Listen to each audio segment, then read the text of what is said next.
Manaman fóbalinn seo agus a hiú an chultarin seo agus a hiú na teanganin seo go bhfuil an choláiste fíor heabhachta ar fad. Agus tá mid an seo sa phobal seo ionta buíoch de ré linn is an bhaoinín a churann siad sa phobal seo agus is a tacaíochta thugann siad don phobal seo agus is an dói a seasan siad agus ar theas siad leis a choláiste seo le ré scór bliain an nuas. Agus tá go lig na héir a miltinathe a Harley ó na cheadlaithe go dtí na laithe tanisin agus a méid rialathe agus a méid bémar rudí éagsú le hiú sábhail tearta agus a réir sin. Mar sin dá táid ionta buíoch dá réalinn agus táid a gaí go maithí siad a tabhairt tacaíochta láidre don choláistin seo mar a thug sé tacaíocht láidir don ina pobal nar a cóiríhé nar a médiahé agus go leanthí sin. Me dínta buíoch fásta don na cinrádaithe agus muite me deithú sin go speisialta tróna inniu.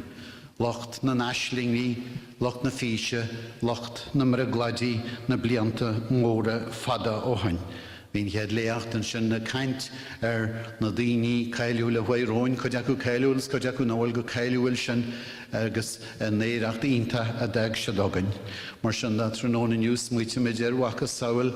Donal O'Murray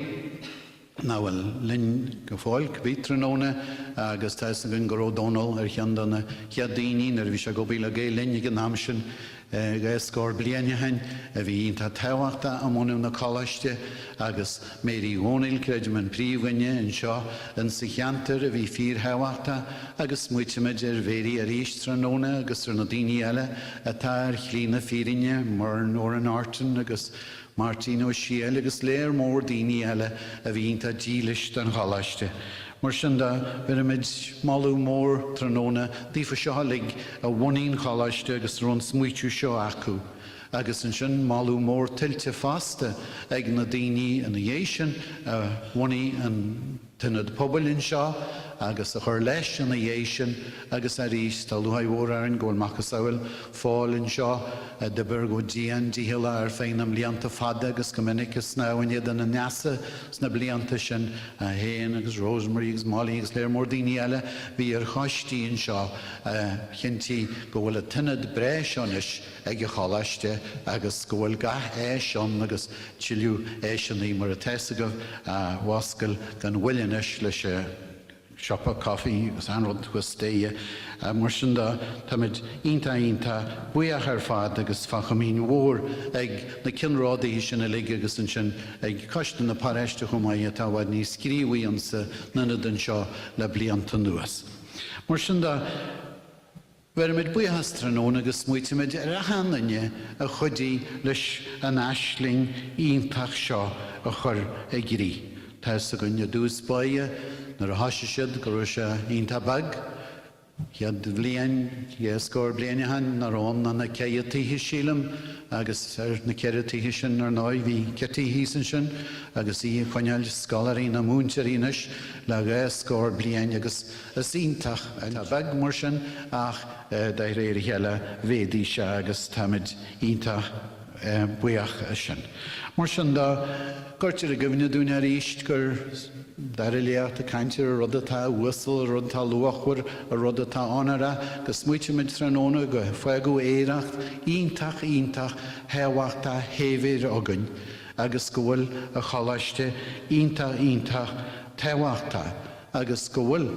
an choláistin seo mar a téna choláistí eile a déanú céirebre don náisiún Gaelach agus go bhfuil sibse lig a bhfuil buinte go leis a choláiste agus chuid is mógann seo a buinte go leis a choláiste go bhhain ar go eile ag déanú ó buí atá fíor heabhachta don na náisiún agus don cultar agus don teangaí agus a rís guím go marí sin.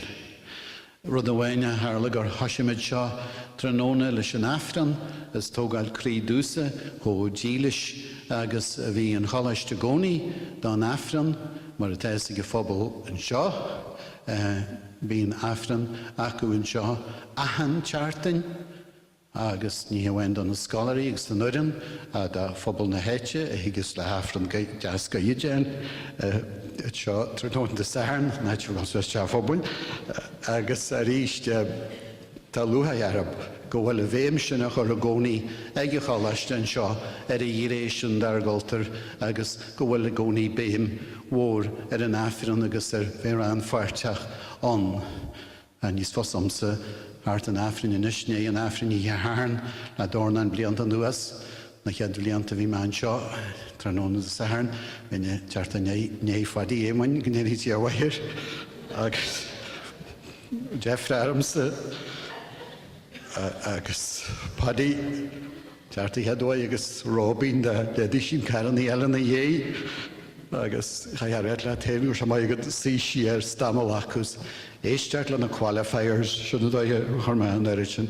ála seir go dtí éir na condaithe fall a ré, because bhí tréin ama as bhí Paddy tráú an thlé ó haha fphobal seo go mai róirtaí. Mar sin go dtíra tróna teessa gon go bhfuil éireacht ionta luachhuair a gon seo agus go ben dúlan inis rahhanan seo chinú go maithí an chálaiste agus go méisí fan fábhla a gcónaí agus a ríis go gurtar a go bhína dún gur ben dúra is bunaí ar fad faoin chálaiste ná go bhfuil an Gaeilge fábhla an sa cheantar an seo. Agus creidim gur sin a dúlan is smó ar fad na na chéintú go bhfuil an Gaeltacht seo ionta leidir, go bhfuil an Gaeilge a Lord sa bhaile ceanna bliana,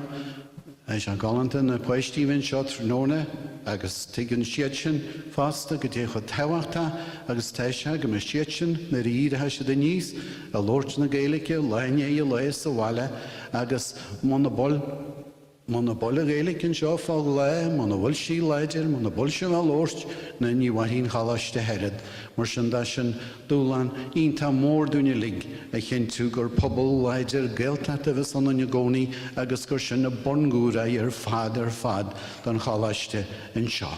Mar sin héréite gus ní bhréite níos mó am a bíal tróna a haríis bailm tríslú le ahananaine ar bainte acu leis a chalaiste le scór bliana nuas, mar dearm ahananaine a go bhain seo bainte go bhléithir go bhhain nar go eile bailm cógáirde has mór i dhéanú le bhlig, bhfuilm a ríist malú mór ó thuirtí bhlig mar dúirtmat an a ran fartíí atá ionta léada agus chuidhór go bhain agus tá gaí go mé rathe agus blá ar a cheiliúrú seo agus ar a chalaiste go ceannam líanta mór a fada seo mairóirtaí agus muid a tuairt altaí a dhé is na blianta a Jimmy le scór bliain an nuas. Agus nes mit David géisteart le faculté, slóra mit le díana sin gaon phobal agus dhearmid ar muinteoirí an nuir foran